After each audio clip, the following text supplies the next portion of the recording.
Anthony would die in 1906 at the age of 86, and 14 years before the amendment bearing her name would be ratified. By her side, as she had been her entire adult life, was her sister. Mary Stafford Anthony, 4 years Susan's junior, would be overshadowed in life and in death by her famous sibling. But it was Mary Anthony, herself an active women's rights champion, who enabled Susan to dedicate her time and energy to suffrage.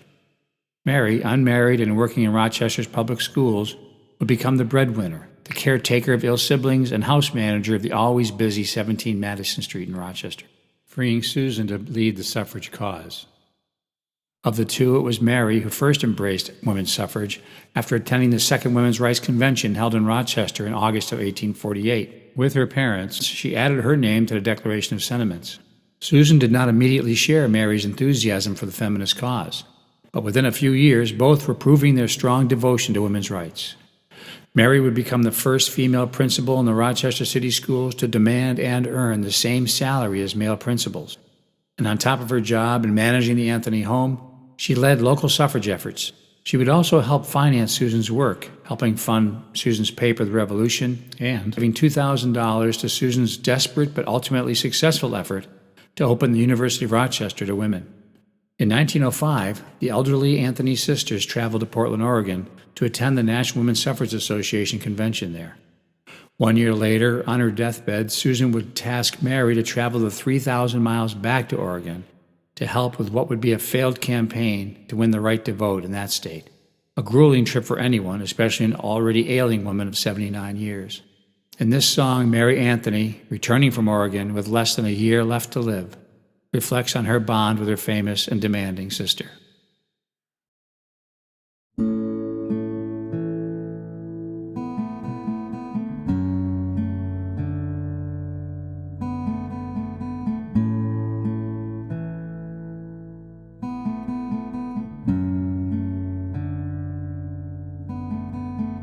Homeward bound, this cross-country train rides really grind you down.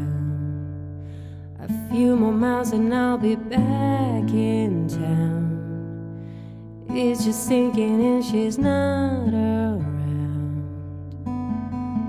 No more stories about where she's been. Am I still angry, or am I just back up on my feet again?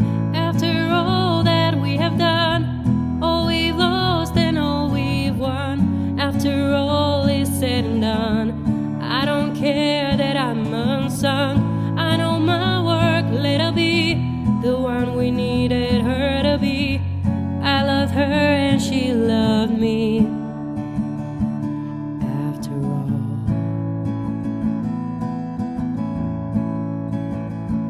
feel the carrots get back to a dark house like she never did. I worked so hard to keep my feelings hid. She carried so much burden, God forbid.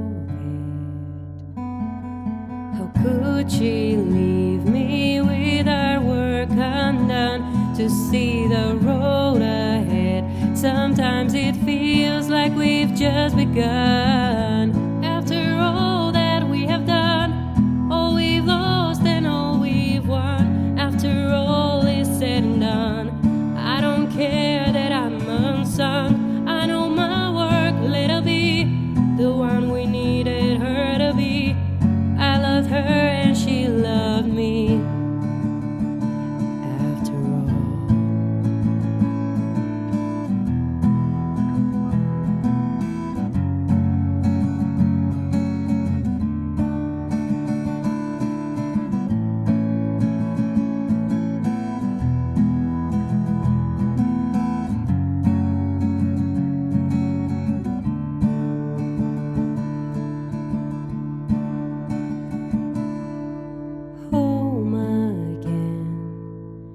push the key into the lock and stumble in. Light the gas against the dark and take it in.